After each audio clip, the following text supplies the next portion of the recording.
So we continue with the morning session. As the speaker of the next talk did not arrive yet, sorry, which just arrived, we decided to swap the next two talks. So the next talk will be given by Antoine Genitrini on unranking of reduced audit binary decision diagrams. Yes, thank you, Bernard, for this introduction. So this is a joint work with Julien Clément, and 3 years ago, in CLA 2020, I already presented some talk with almost the same title. But we made a lot of progress, and so I wanted to present you the new version of the theorems. But our goals are still the same, and but the methods are different. So let me start. Okay, so decision diagram is a representation of a Boolean function. Okay, during my talk, all my function will be in k variables, so k is the number of variables, and a decision diagram is a compact representation of a function, a Boolean function, allowing to evaluate the function efficiently. So this is a Boolean function on 4 variables from x1 to x4. And if you want to evaluate the function, you go through this diagram, from top to bottom by using the valuation of each variable. So for example, if x4 is evaluated to false, you use the dotted edge to go to the left substructure here. Then if x3, for example, is true, you go to the plain edge. If x2 is false, the dotted edge, and x1 is true, the plain edge. And you see here that the function for this evaluation evaluates to true. So this is a binary decision diagram. And so it is based on some kind of divide and conquer principle. So at the top of my diagram, I decide whether x4 is true or false, and then you divide the program into 2 pieces, and you just take one of the pieces. So such kind of structure are very important in verification, and also, for example, in circuits designing. So this structure has been developed in the 90s after a very important paper by Bryant. And since the 90s, many papers in the literature appears, especially in verification. In 2000, Wegener wrote a monography about these diagrams, and for another point of view, so let's say an algorithm and combinatorial point of view, Knuth in his book The Art of Computer Programming dedicated a subvolume of the volume 4 to the binary decision diagrams.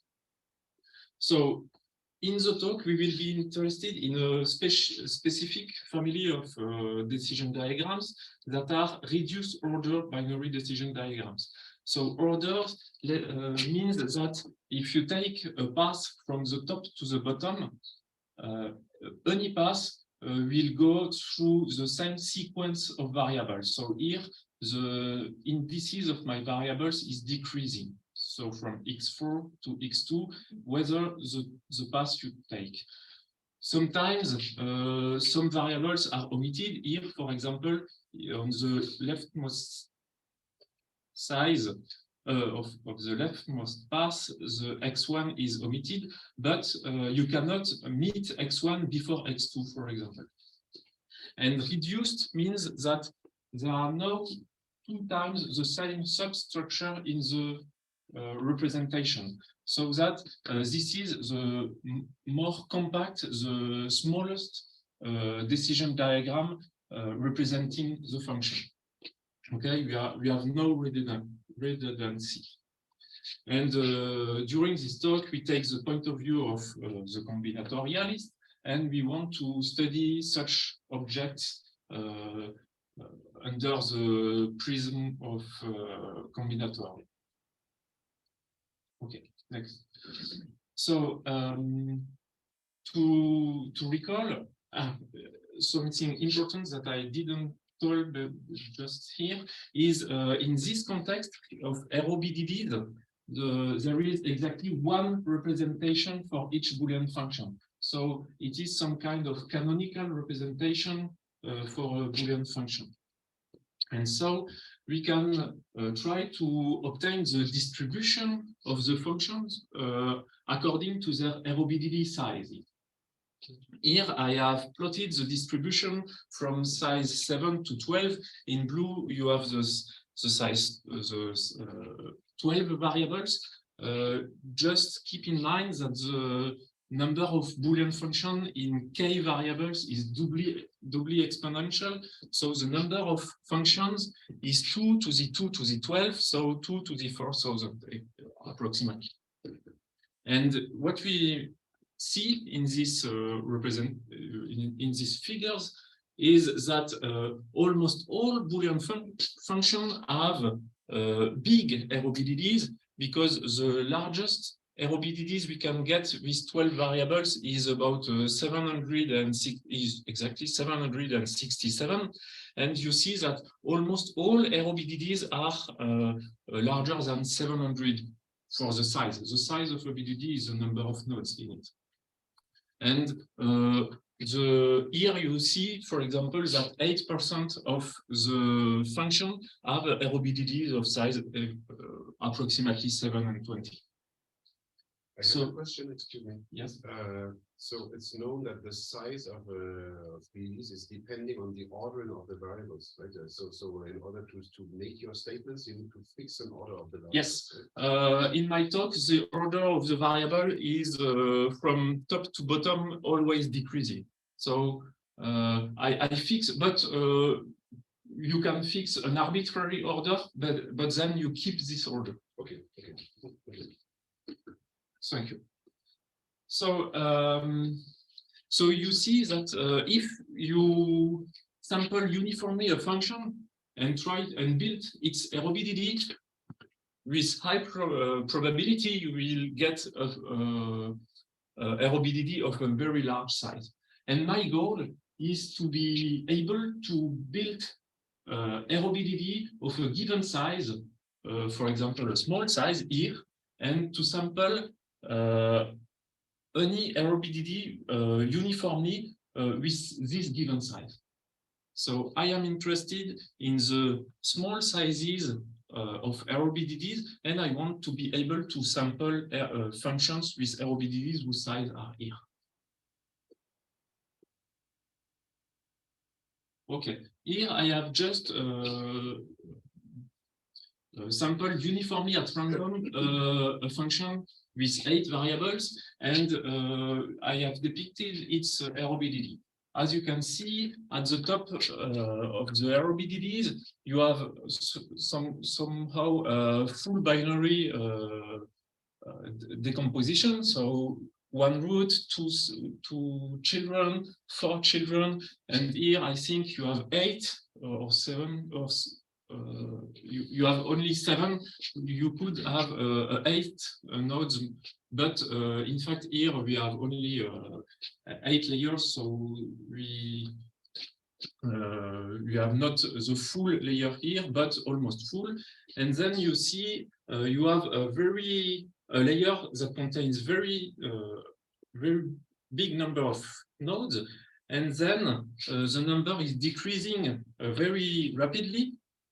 Of course, you just have the 2 constants at the bottom, and here for the layer for x1, you can just have 2 nodes, because the 2 nodes must have different children. So either you have dotted to false and plain to true, or the contrary. So you cannot have more than 2 layers, 2 nodes here. And this is the general form, the general shape of a uniformly sampled ROBDDs of any size. Okay, so here is 12 instead of 8, but in fact the ROBDDs that I depicted just before was in this somewhere here. But there are many other ROBDDs in this zone, and here I have just depicted the logarithm scale of this blue curve, and of course I have many ROBDDs with small sizes. So for example, if you focus on ROBDDs of size 300, you have 2 to the 2000 ROBDDs of this size. So this is not 0. And I want to fix a size and to be able to uniformly sample in this range. Why do I want to do this? There are many Boolean functions whose ROBDDs are small. For example, the addition in k-bits or symmetric functions have ROBDDs of size of order k squared. And this is small because, in fact, here this zone is exponential in k. It's of order 2 to the k over k. Okay, so k squared is very small. And if we focus on 12 variables, this is a picture for 12 variables. We are on this last line. And if I am interested in the majority function, this is the function that is true whenever at least half of its variables are true, then we can compute that its ROBDD size is 44. So the majority function lies here. And when you are dealing with algorithms about some kind of function, and if you want to test them, of course, you have to test them for large ROBDDs, but you also have to focus on the sizes that you are interested in. So if your algorithms are dedicated to work with symmetric function, you have to test also for ROBDDs whose sizes are of the same order than symmetric function. So this ability to sample here is very important. So just as a picture, we will see it later on, but this is the ROBDD for the majority function in 12 variables. So it is very specific, very symmetric, and very small. And its shape is very different from the other shapes because classical function in 12 variables have a big layer here, and here the layer is very small. Okay, and so the enumeration is not easy. And why it is not easy? So I just depict a simple example, a small example of 9 variables, and now I cut the ROBDDs in 2 sizes: the leftmost substructure and the right substructure. And here you see why the difficulty will appear. The left substructure is a ROBDD in itself. But the left one is a ROBDD, but the left one is not. Why? Because of these red pointers. You are able to point from the right to the left because you cannot duplicate some structure on the left, on the right, substructure that appear on the right. So this, you looking in detail to this picture, you see that there is no easy decomposition, recursive decomposition like in binary trees. In binary trees, the leftmost subtree is a tree, the rightmost subtree is a tree, so you can decompose recursively your structure and focus on substructure. Here, it is not the case. So the one question. Yes. It's always like this, that you have only pointers from one part to the other, or can it be in both directions as well? In fact, it's my point of view, but you could take this point here and make the pointer in the fact is that there are pointers either from the left to the right, or it depends. Here I have used some kind of in-order traversal to build this structure, and then I obtain these pointers. But the important what matters is that there are pointers from one side to the other. So in order to give my theorems, I will have first to give some preliminaries about combinatorics and definition. Then I will introduce the new way to enumerate the ROBDDs using an iterative counting instead of a recursive counting. And finally, I will be able to define some key points in order to unrank ROBDD. Unranking is a way to sample ROBDDs or a structure. I will give you more details at the end of the talk. So first of all, I will focus on DAGs that are in one-to-one correspondence with ROBDDs. Here, there is no variables anymore, but as you can see, I have layers. And in fact, this is my larger variable, then my second larger, and so on. So in fact, instead of ROBDDs, I will have some kind of DAGs with two things, false and true, and something like this. So the concepts that are important here are that I have a low child and a high child. The low child is the child with an incoming edge that is dotted, and the high child has a plain edge.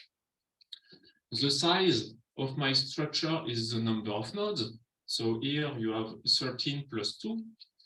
The layers, so my DAGs are layered.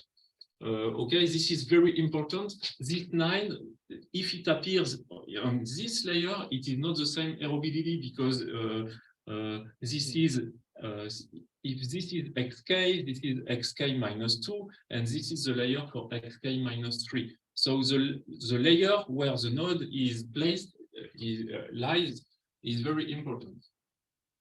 I have some constraints. So the useful node property, what does it mean? It means that if a node has twice the same children, then you remove the node. For example, here I can go from this variable to this one by omitting this layer, because if I put here another node, then both its children will point to 11. So you remove this child. Okay? This is what I call useful node property. In the same layer, you cannot have twice the similar nodes having the same children. So, for example, 7 has not the same children than 4, and 4 has, and the children of 4 are different from 3, and so on. So this is the unicity of descendants in a given layer, because it could happen that the children of 3 could be the same children as the one of 8. This is not a problem. It is acyclic because you cannot point to upper in the structure, and your structure is accessible. That is, from any node, you have a path from the root to reach this node. Okay, so these are the constraints to define directed acyclic graphs that are in one-to-one correspondence with ROBDDs. So another question, excuse me. So you are saying that the descendants are unique in a given layer, but if you look at this one, for example, so you could merge node 8 and node 12, right? Because they are both pointing to the same true and false structure. But they are not in the same layer. They are not in the same layer. So why can't you merge them? Why don't you want to merge them? Because this is not the same variable as this one in the ROBDD point of view. Okay, of course. Okay, yeah, thank you. Then I need a notion of profile. The profile of a BDD of a DAG is nothing else than the number of nodes at each layer. So the first one here is I have one root, then I have two nodes in this layer, I have three nodes in this layer, so 1, 2, 3, and so on, up to 2 for the two constants. And just here I have used an arbitrary traversal in order to give a number to each internal node, but whatever the traversal you use, here it is a reverse post-order traversal. You will see later why, but it has no meaning. Yes. So yes, you have you're saying that you have a deterministic labeling. The labeling is just in order to recognize the nodes. Right. It's not important. Because in fact, you have the two children of a node are distinguished. Yes, so you don't have any symmetries. Yes. Okay. I have almost reached all my definitions. I need now to define some kind of multi-entry BDD, because in the future, I want to iterate layer by layer. So at some moment, I will have to focus on a specific layer and to remove whatever has been seen before. So if we remove the top of the ROBDD, then you get some kind of more general structure than a BDD. We have called them a multi-entry because you can have different nodes that are roots. And in fact, these nodes have incoming edge from the top layers that have been removed. So the incoming edge are here in red, and the rest doesn't change. And in fact, in order to recognize it, I say that 3 has one incoming edge. So the 3 appears once, 4 appears 2 times because of the 2 incoming edge, and so on. So I have some kind of multi-entry ROBDD that is more general than ROBDD. But if you take a multi-entry with the multiset reduced to 0, just 0, then this is a ROBDD, a classical ROBDD. If your multiset is reduced to 0, then you have just one incoming edge in the top node, then this is a ROBDD. And finally, the spine of ROBDD is just the spanning tree obtained by traversing the ROBDD. So here, if I use a depth first search, from 0 I find 5, 9, 11, 12, and then 10, and then this. And this is a spanning tree, so this is a tree. I will say later that all these edges are tree edges, and the other edges that are finally pointers to structures that have already been seen during my traversal. So in gray, I will call them non-tree edges. And now I have all the material in order to give you my results. So, in my talk in 2020, I presented some recursive counting of the structure. So, in that way. So, my left, I traverse my ROBDD with an in-order traversal. So, this left child is a ROBDD, but this is not a ROBDD because of these red pointers.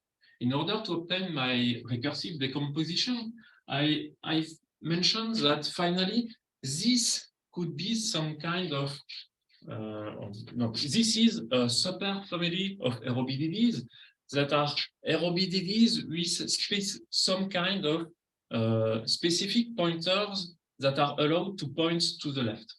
And in fact, I can see this structure as an element of this superfamily, but with 0 red pointer.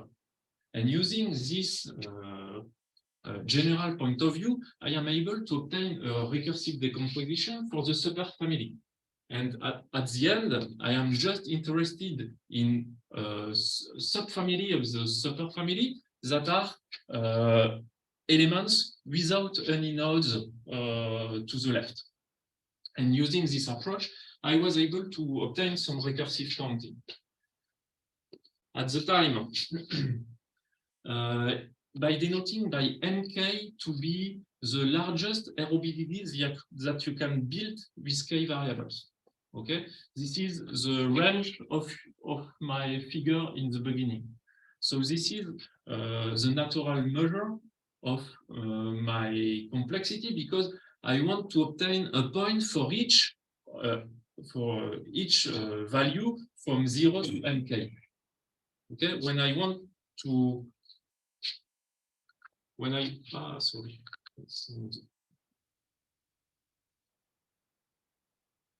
want to compute this blue line ranges from 1 to MK. So I must compute a point for each of the values from 1 to MK. So MK is a natural unit for my complexity measure.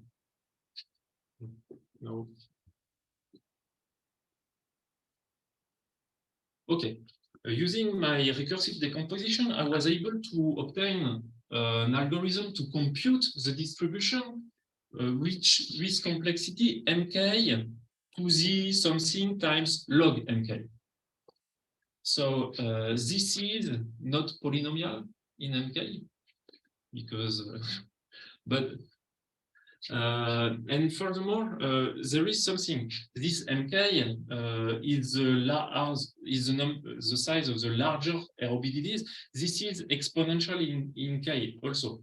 But recall, we are computing a partition of 2 to the K function. So finally, this MK is much smaller than 2 to the K. It's a logarithm of it. And but the range is of order MK. In practice, with this algorithm, we were able to obtain the full distribution, the partition of the function up to 8 variables on a personal computer, and we managed for 9 variables in several days with a big computer in C++ implementation. Okay. Now I propose a new way of thinking. Okay, I want, instead of looking to the left side and the right side, I want to watch my structure layer by layer. And to do this, I focus here on this layer. So I have 3 nodes. I have incoming edge from the top, and I have outgoing edge to the bottom. And here, as you can see, I have 7 incoming edge, I have 3 nodes, and I have 9 outgoing edge. And my goal is to take into account my constraint from before.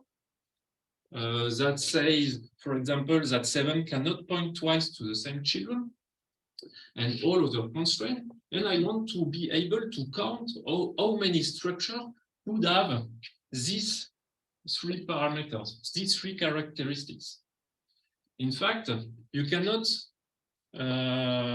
if you just focus on these 3 characteristics, you forget some constraint. So, for example, here in the 9 outgoing edges, there are some constraints that do not appear in this synthetic writing, because, for example, this red edge cannot be the same. Cannot point to the same than this one.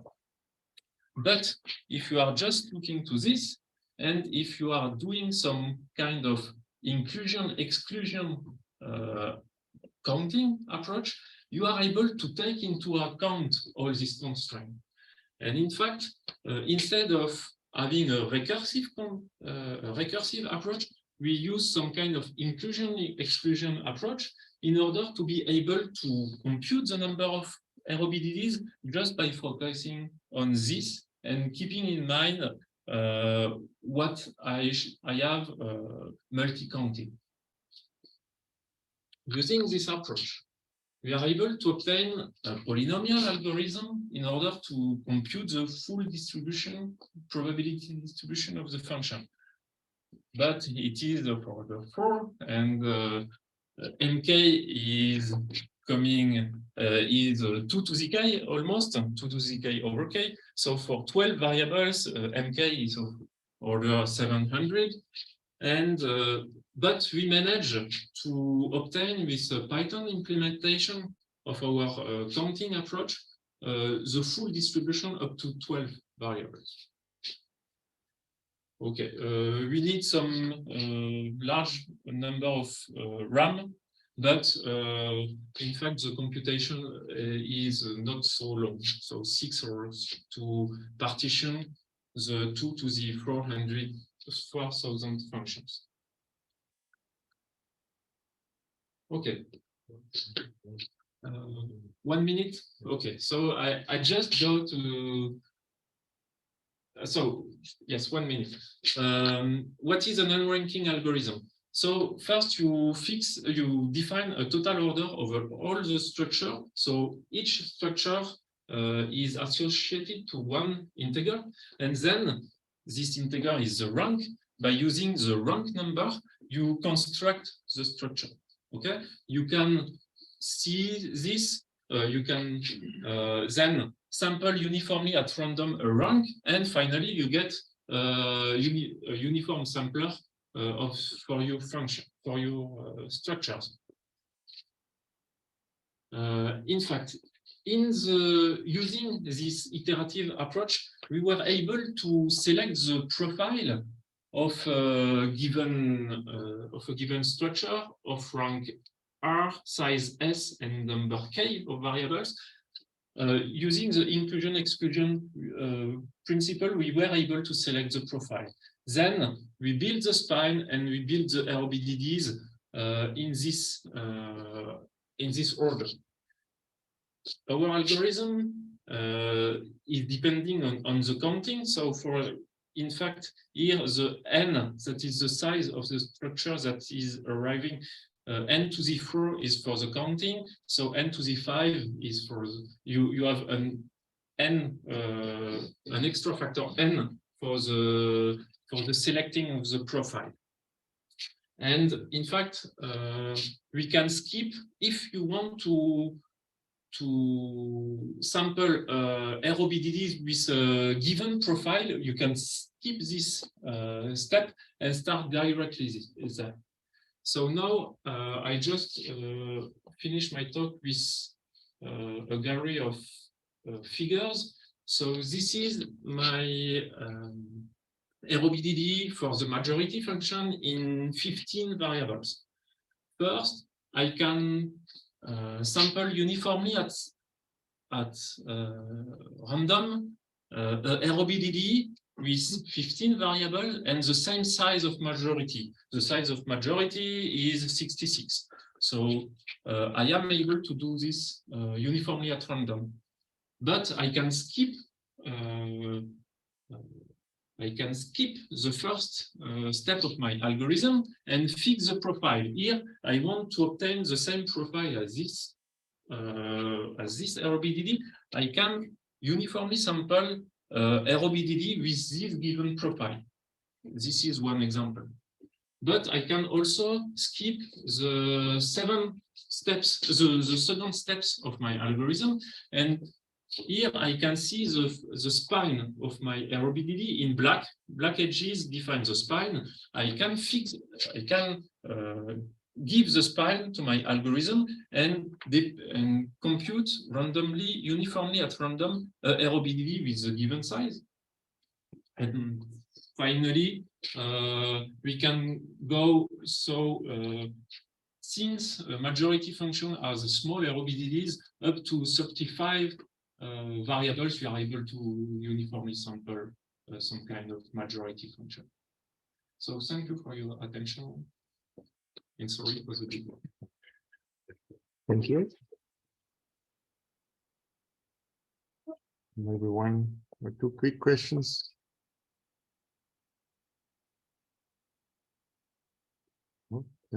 Thank you again.